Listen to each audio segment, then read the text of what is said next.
Bonjour, c'est une joie de vous retrouver pour cette deuxième semaine de Terra Incognita. Une fois n'est pas coutume, il pleuviote en Catalogne, donc on a dû se réfugier à l'intérieur. Petite ambiance chalet, ça fera un peu plus hiver, bien qu'il fasse très doux là actuellement encore chez nous. Deuxième semaine, je vous avais dit, on va parler beaucoup plus d'alimentation.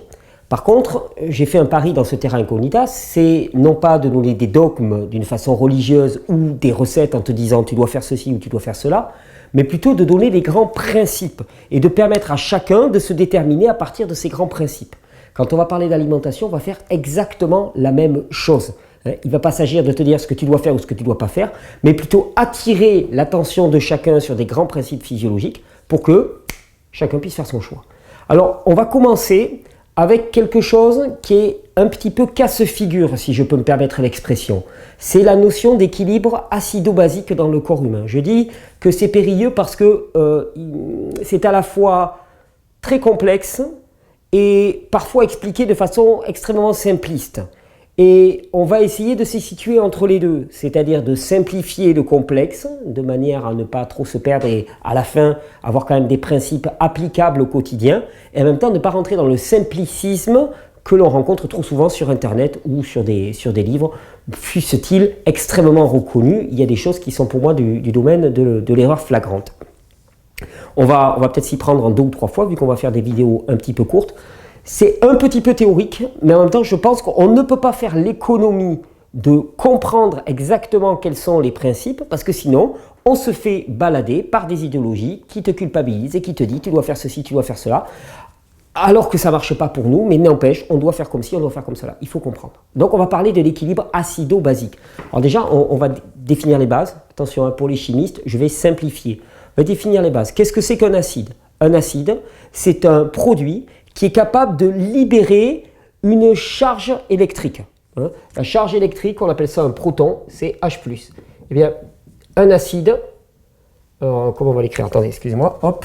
Un acide, on se croit revenu à l'école, mais bon, en même temps, acide, il va libérer une charge positive. Qu'est-ce que c'est qu'une base? Un produit basique ou alcalin? Eh bien, lui, il va avoir la possibilité de recevoir un élément positif. Voilà, ça c'est la définition d'un acide d'une base. Il y a plusieurs définitions en chimie. Ça c'est une définition qui est assez usitée.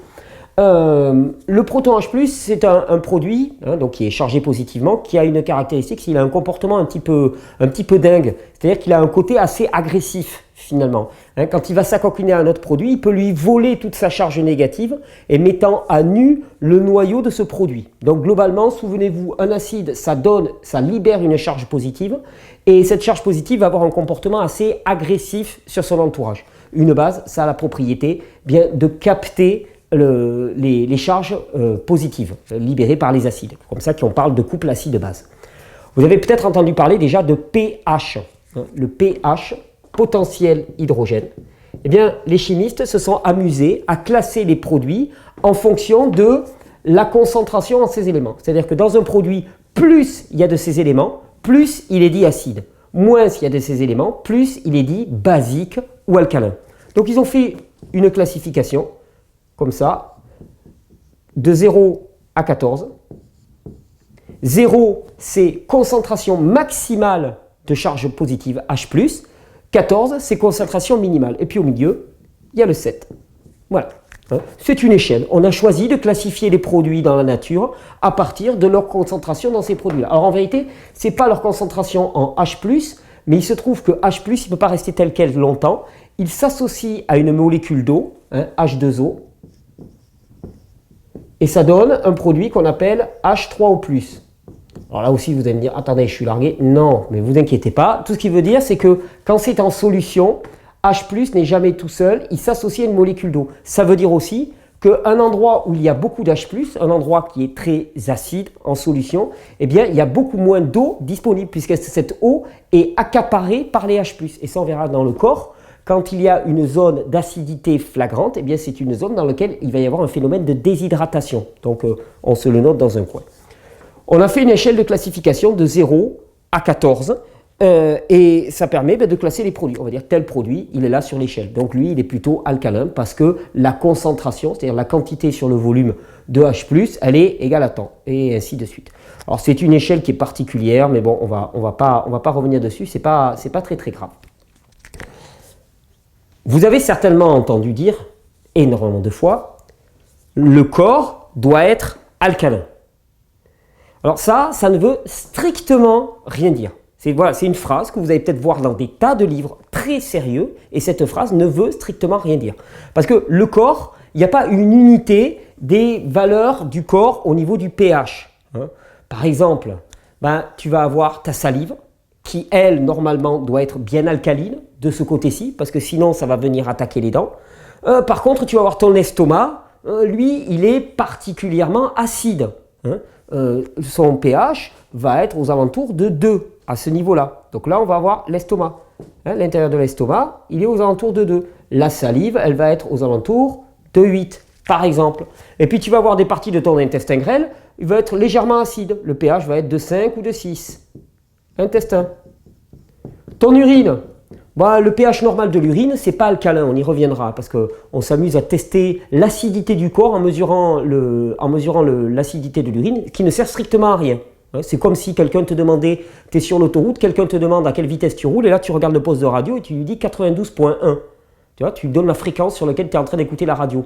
C'est exactement pareil, c'est-à-dire ça ne dit rien de l'acidité du corps, mais on y reviendra. Donc l'urine va être à ce niveau-là. Puis il y a des parties du corps, par exemple, quand un enfant naît à l'intérieur de l'utérus de la maman, c'est à 8,5 par exemple. Et puis, il y a une valeur sur laquelle on se base la plupart du temps, et quand on te dit voilà, le corps doit être alcalin, en vérité, on parle du sang. Le sang, il doit avoir normalement une valeur, on va marquer 100 ici, il doit avoir une valeur de 7,4, 7,41. À un chouïa près, mais ça ne doit pas bouger. Cette valeur doit rester extrêmement constante. Donc, les gens qui te disent le corps humain doit être alcalin, c'est faux. Le corps humain a différentes zones de pH au niveau de la peau. Le pH est plutôt légèrement acide au niveau de la peau, il y a une vie bactérienne importante. Le sang, par contre, lui, doit avoir une valeur qui est fixe et qui ne bouge pas.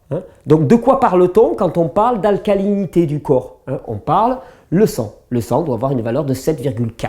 Donc, c'est légèrement alcalin, le neutre étant au niveau de 7. Alors, on parle toujours du corps qui devrait être alcalin. En vérité, je pense qu'il faudrait plutôt parler non pas de le corps doit être alcalin, mais comment est-ce que nous gérons les apports d'acide au quotidien. Parce que, comprenez bien, le sang est un fluide qui irrigue tout le corps, qui va permettre de nourrir les organes. Or, dans le sang au quotidien sont déversés des produits liés à la digestion, de ce que nous mangeons, par exemple, liés au métabolisme, liés à l'exercice de nos muscles. Et chaque fois qu'un organe travaille, il produit des déchets. Ça, c'est ce qui est valable dans la nature. Tout organisme qui vit consomme des ressources et produit des déchets. Et ces déchets sont de type acide. Par exemple, quand on réfléchit, on produit de l'acide phosphorique. C'est pour ça qu'on parle de phosphoré. Quand on fait de l'exercice physique, on produit de l'acide lactique par l'exercice de nos muscles. Quand on respire, on produit de l'acide carbonique. Quand on digère, il y a une production d'acide sulfurique, par exemple. Donc, la production d'acide est quelque chose de normal dans le domaine du vivant. Ce n'est pas un problème, ça n'a rien de négatif. C'est juste le signe que tu es encore vivant. Donc, tout va bien. La question, c'est que le sang qui reçoit ces apports acides liés à notre métabolisme au quotidien, par exemple, imaginons quelqu'un qui est très sportif, qui va faire une très grande activité physique pendant la journée, un coureur du Tour de France qui passe 6 heures sur son vélo, produit énormément d'acide lactique. Cet acide lactique va être déversé dans le sang. Or, le sang doit avoir un pH qui est constant. Donc, pour que ça puisse fonctionner, c'est donc qu'il y a des systèmes pour éliminer ces acides. Parce que sinon, la valeur de pH du sang va évoluer et ça ne pourra plus fonctionner de manière adéquate. Donc, il y a des systèmes de régulation de l'acidité dans l'organisme. À vrai dire, notre organisme est parfaitement adapté à la régulation des acides produits. des acides produits, des acides reçus de notre environnement. Il est parfaitement adapté. Le seul problème, c'est quand la quantité d'apport dépasse la capacité du système à le traiter. Alors on va regarder rapidement. Et ne croyez pas qu'on s'écarte du sujet, parce que vous allez voir que cette question-là est très très importante. Ne croyez pas qu'on s'écarte du sujet, on est en plein dedans. On est en plein dedans. Alors, pour réguler l'apport acide, il y a différents moyens. Il y a deux grands moyens principaux auxquels on pense très peu. Le premier, c'est les reins. Les reins permettent l'élimination de protons H+ en solution. C'est pour ça que l'urine doit être acide. Les reins permettent l'élimination des acides. Alors, petite chose, quand on parle de cette... on en parlera après. Les reins doivent permettre l'élimination de produits acides. Première chose. La deuxième chose qui permet d'éliminer les acides qui se trouvent dans le sang, c'est la respiration.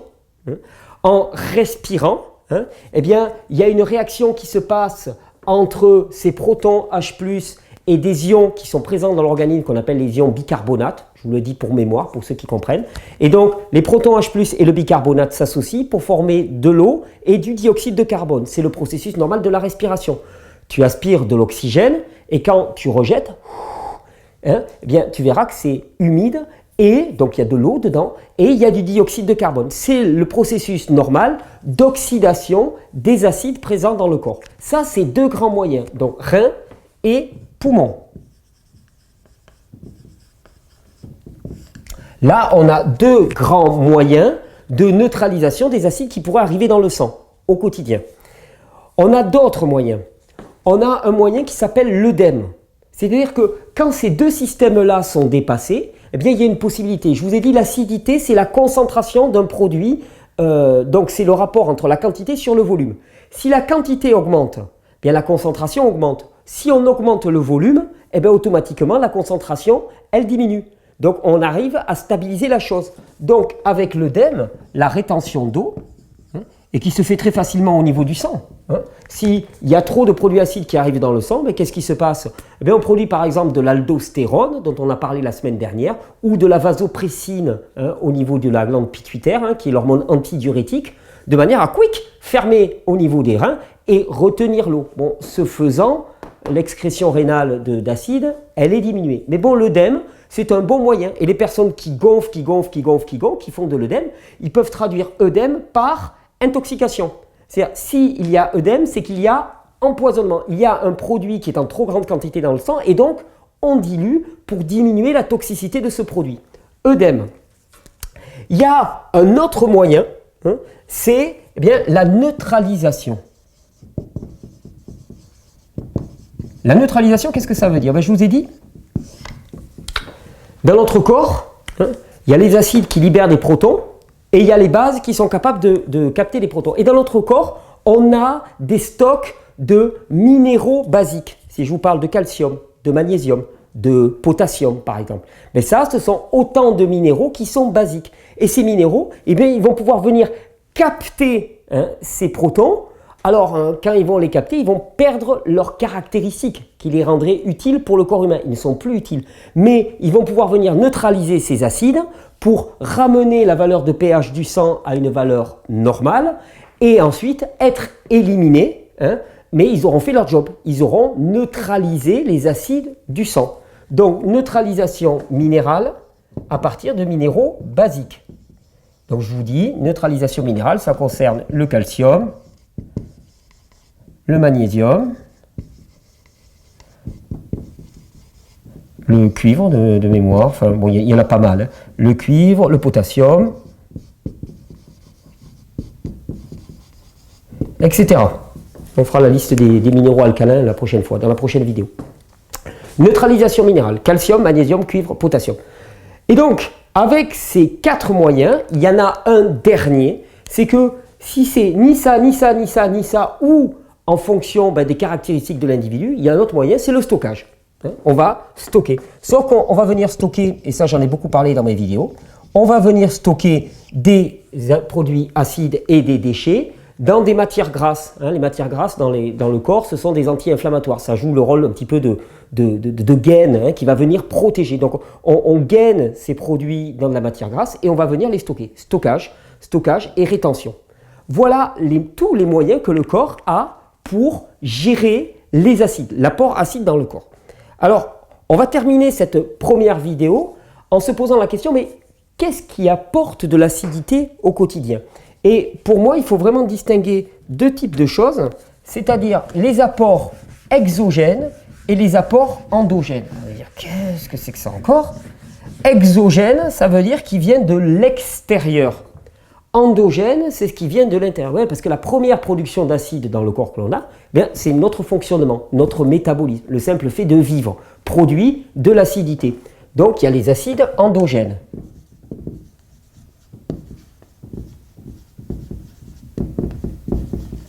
Hein? Et vous l'avez entendu dans les précédentes vidéos, plus le métabolisme va être élevé et rapide, plus il va y avoir de production de déchets. Alors, ce n'est pas un appel, hein, à rester dans son fauteuil, à ne pas bouger. C'est juste une notion qu'il faut avoir en mémoire. Si tu dépenses de l'énergie, si tu élèves ton métabolisme pour faire plus d'activité physique, construire, fonctionner dans ta vie, c'est très très bien. Mais si par contre, cette énergie-là, elle est dépensée en vain, et je pense particulièrement au stress. Je vous avais dit, le stress est très acidifiant, il est ultra acidifiant. Le stress, l'inquiétude, la crainte, l'appréhension, tout ça, c'est ultra acidifiant. Pourquoi? Parce que ça fait tourner le corps, ça fait tourner. On te dit, les pensées, elles tournent en boucle dans ma tête. Mais c'est exactement ça. Ça tourne dans le corps, mais ça tourne en vain quelque part. C'est pas pour produire quoi que ce soit, c'est pas pour créer quoi que ce soit, c'est pas pour œuvrer d'une quelconque manière, ça tourne en vain. Sauf que pour le corps, ça fait fonctionner le corps à toute vitesse, ça consomme les ressources du corps et donc ça produit énormément d'acide.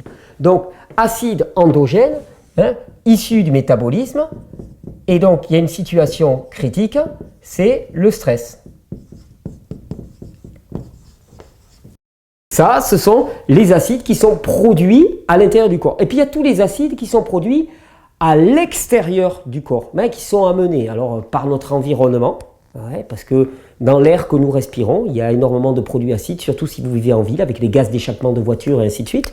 Et puis dans l'alimentation, on en parle et c'est comme ça qu'on va pouvoir choisir un petit peu. Dans l'alimentation, il y a des produits qui sont dits acidifiants et il y en a d'autres qui sont dits alcalinisants. Alors comme c'est un énorme morceau, l'alimentation acidifiante et alcalinisante, que vous allez vous rendre compte que la plupart du temps, on vous a complètement mené en bateau avec les classifications de ce qui est acidifiant et ce qui est alcalinisant, je propose qu'on fasse une petite pause. Je vais essayer de vous mettre une petite vidéo de jus juste derrière et puis on se retrouve demain matin pour la suite de cette série pour comprendre enfin qu'est-ce que c'est que l'enjeu de l'équilibre acido-basique dans le corps. Je vous souhaite une bonne régénération, on se retrouve avec la vidéo juste après.